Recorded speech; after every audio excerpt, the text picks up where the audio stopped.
12 December SIT যেটো চাৰ্জশিট দাখিল কৰিব ইতিমধ্যে কৈছে কিন্তু দেখিবলৈ পোৱা গৈছে যে অখিল গগৈ বা গৌৰৱ গগৈসকলে সংবাদমেল পাতি তেওঁলোকে বাৰম্বাৰ কৈছে যে জুবিন গাৰ্গে কোনো কাৰণত ন্যায় নাপায়। তেওঁলোকে শ্যাম কানু মহন্ত আৰু কি নাম তাৰ সিদ্ধাৰ্থ শৰ্মাক বচাব খুজিছে। তেওঁলোকে চাৰ্জশিটখন দিয়াত বাধা দিব চেষ্টা কৰি আছে।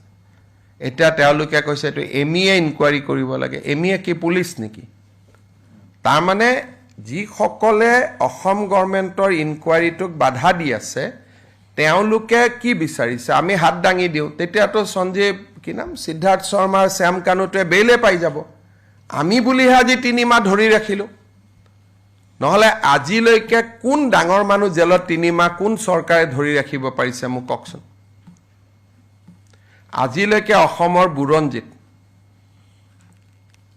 কোনবা ডিজিপিৰ ভায়েকক কোনবা ভাইচ চেঞ্চেলৰ ভায়েকক কেতিয়া অসমৰ হিষ্ট্ৰীত 3 মাহ জেলত ধৰি ৰাখিছে?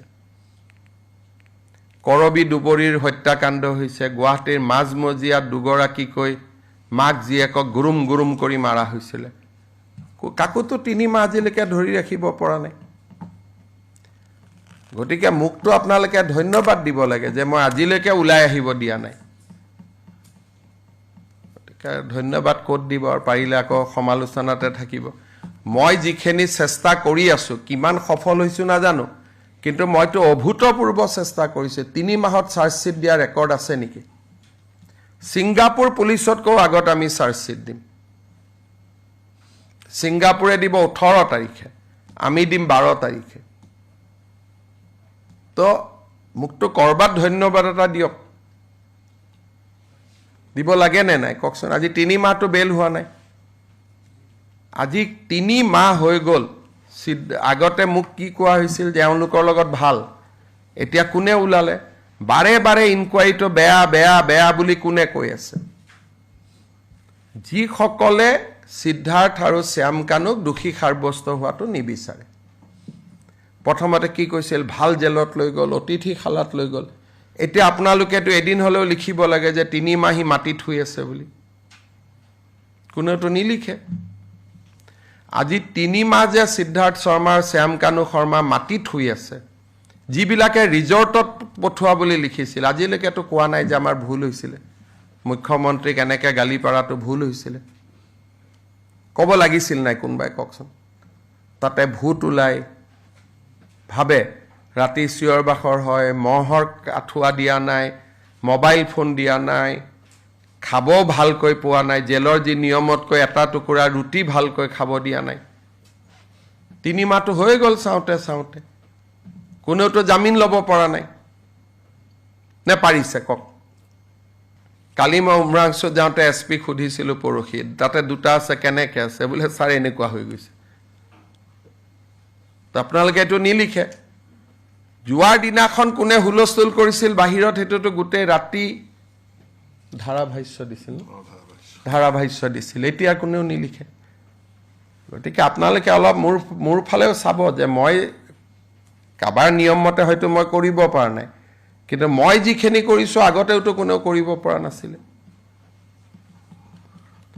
কিমান ডাঙৰ ডাঙৰ ক্ৰাইম অসমত হৈ গৈছে। তেনেকৈ কাবাক ডাঙৰ মানুহৰ ঘৰৰ ল'ৰা আজিলৈকে 3 মাহ আছে নেকি জেলত? কিবা নহয় কিবা কৰিতো ওলাই আহে। মইতো ধৰি ৰাখিছোঁ। আমাৰ গভৰ্ণমেণ্টে ৰাকেশ পালক ধৰি ৰাখিলে আৰু আমি এতিয়া শ্যাম কানু সিদ্ধাৰ্থক ধৰি ৰাখিলোঁ। কংগ্ৰেছৰ দিনত কাক ধৰি ৰাখিছিল কওক আজিলৈকে? তেতিয়া ক্ৰাইম হোৱা নাছিল। সেইকাৰণে আপোনালোকে চাব যে অসমৰ মানুহে আমাক কিয় ভাল পায়। আপোনালোকে ইমান লিখাৰ পিছতো হাজাৰ হাজাৰ মানুহ আমাৰ মিটিঙত কিয় আহে? কাৰণ জানে যে এওঁলোকে কামটো কৰিবই। আৰু মানুহে মোকহে কৈ আছে ছাৰ ন্যায় দিব বুলি। মোক কিমান বিশ্বাস কৰে। আৰু আমি সেইকাৰণে 12 তাৰিখতে ছিংগাপুৰে দিব 18ত, ছিংগাপুৰতকৈ আগত। আৰু চাৰ্জশ্বিটখন দেখিলে আপোনালোকেতো বুজিয়ে পাব গোটেই ঘটনাটো কি হৈছিলে। এপ্লাই কৰিব লাগিব, খালি কপিটো আমি দিব নোৱাৰোঁ। কপিটো আপোনালোকে এপ্লাই কৰি পেলাই কোৰ্টৰ পৰা নিব লাগিব। বুজি পালে? গতিকে এইটোৱে কথা। আৰু গৌৰৱ গগৈ অখিল গগৈয়ে কি বিচাৰিছে তেওঁলোকৰ পৰা বুজি ল'ব। আমি যদি কাবাক ইনকুৱাৰীটো দি দিওঁ মানুহ দুজন জামিনত যাব তেতিয়া টিভিৰ আগত ক'ব লাগিব যে এওঁলোক দুজন আমাৰ মূৰ্খামিৰ কাৰণে জেলত গ'লে হিমন্ত বিশ্ব শৰ্মা দায়ী নহ'ব জামিনত গ'লে আজি যদি অসম পুলিচে কেছটো CBIক দি দিয়ে লওঁতে মাজত 2 মাহ লাগিব নে নাই 2 মাহততো তেওঁ 18 তাৰিখে জামিনত গুচি যাব সিদিনাখন যাতে মোক লিখি দিব লাগিব টিভিত CBIক দিব লাগিলে মই CBIক দিম 24 ঘণ্টাত MEক দিব লাগিলে MEক দি দিম 24 ঘণ্টাত খালি মোক ক'ব লাগিব যে এই এজেন্সিৰ হাতত যদি বেল পাই জামিন পাই আমি মুখ্যমন্ত্ৰীক দোষ নিদিওঁ হেতু কৈছে নেকি কোৱাটো নাই গতিকে এইবিলাক হৈছে